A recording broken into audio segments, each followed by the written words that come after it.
our first keynote address. And the topic again, like I said, is securing Nigeria's future, addressing the root causes and pathways to sustainable peace. And this time we'll welcome ACP Umar Yakubu, the representative of the Commissioner of Police for us here in the nation's capital. CP Ajao, please welcome. Is that all you do for the police, who are our friends in the house? Thank you.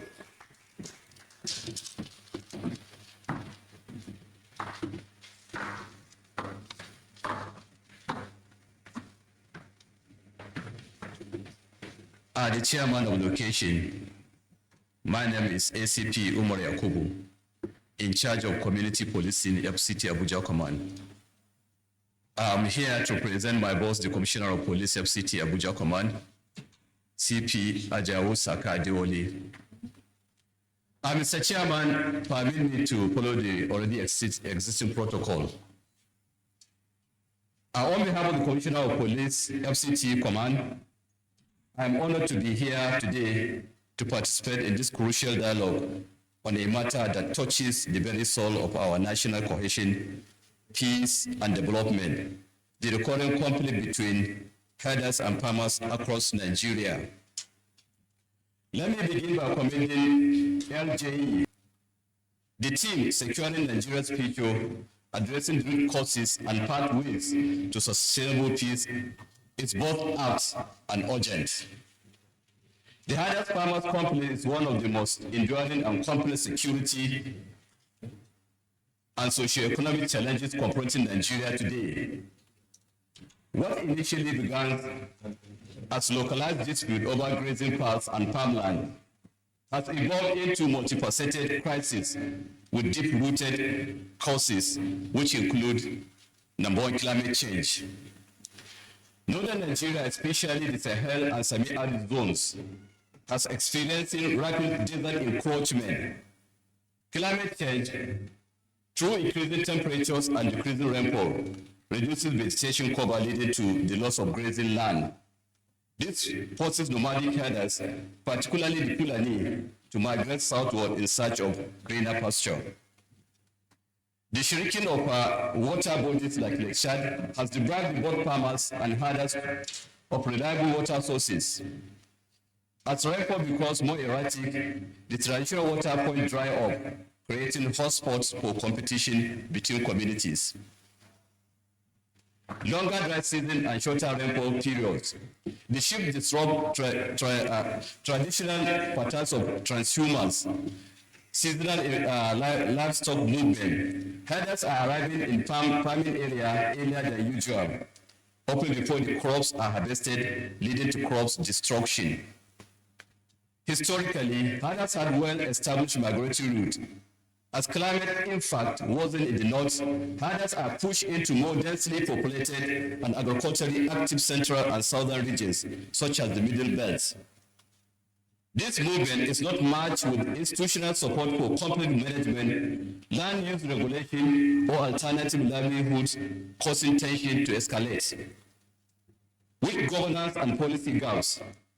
Nigeria lacks effective grazing reserve policies and functional land use plans. The collapse of traditional conflict resolution system and the absence of the state-regulated grazing routes intensify disputes. Insecurity and proliferation of arms. Many herders and farmers are armed, either for self-defense or due to influence of criminal and insurgent groups. Banditry, cattle rustling, and revenge killing have militarized the conflict, making it deadlier than simple dispute over land. Ethnic and religious dimension. Farmers-herders conflict often occur along ethnic and religious lines, with many farmers being Christian and from certain ethnic groups, and herders being Muslim and nomadic. Population growth and land pressure. Nigeria's rapid growing population places increased pressures on available land. Farmers expand into marginal lands or traditional grazing areas, increasing the likelihood of confrontation. Youth unemployment and radicalization. Idle youth in both communities are mobilized to escalate violence. Now, the consequences of the conflicts. The consequences of conflict include loss of lives and properties. The conflict has resulted in significant loss of lives, displacement of people, and destruction of properties. Food insecurity. The conflict has impacted agricultural production, leading to food insecurity and economic instability. Social cohesion. The conflict has strained social relationships between communities, eroding trust and cooperation.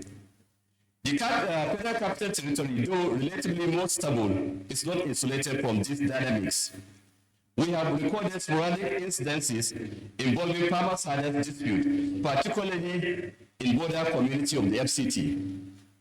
The police and other security agencies have often had to intervene swiftly to prevent escalation. Now, the pathways to sustainable peace. The police alone cannot resolve the hardest farmers' conflict. Sustainable peace requires a multi-stakeholder, multi-sectoral approach. Below are some pathways that we believe are crucial. Strengthening community policing. We must continue to deepen the community policing framework where local stakeholders, including traditional rulers, farmers association, and herders leaders, work collaboratively with the police to resolve conflict before they escalate. Institutionalizing early warning and response mechanism. The establishment of conflict monitoring units in high-risk areas can help detect early signs of tension. Police division must work closely with vigilante groups, civil society, and the media to identify and address early threats. Demarcation and enforcement of grazing and farming zones. We support efforts by relevant agencies to provide clear, legally backed demarcation of farming and grazing areas, where possible the development of modern ranching system and agro-pastoral settlement should be encouraged. Youth engagement and livelihood support. Government and non-governmental organizations must invest in livelihood support schemes that reduce the economic pressure driving conflict. Skill acquisition, education, and reorientation for youth in both communities is vital. Prosecution of offenders. There must be a zero-tolerance approach to violence. We are committed to ensuring that perpetrators of attack, whether farmers or herders, are identified, arrested, and prosecuted in accordance with the law. Justice must not only be done, but seem to be done. Strategic partnership. The police cannot do it alone. We welcome and seek stronger partnership with non-governmental organizations, religious institutions, international development partners, traditional council, and the private sector in developing sustainable intervention. The Nigerian Police Force remain committed to ensuring the safety of all Nigerians, regardless of ethnic, occupational, or religious background. Let me conclude by affirming the readiness of the FCT Police Command to continue supporting all peace-building efforts. We believe that through dialogue, empathy, equitable policies, and community engagement, Nigeria can overcome this challenge. Let this conference be a turning point, not just for analysis, but for concrete action. Once again, I thank Leadership for Justice and Economic Advancement for this initiative and urge all participants to commit to peace, understanding, and the collective good of our great country. Thank you, and God bless the Federal Republic of Nigeria. CP Umar Yakubu, he is indeed the representative of the CP of FCT. CP Ajao, please, another round of applause for him. Thank you. And while he had spoke,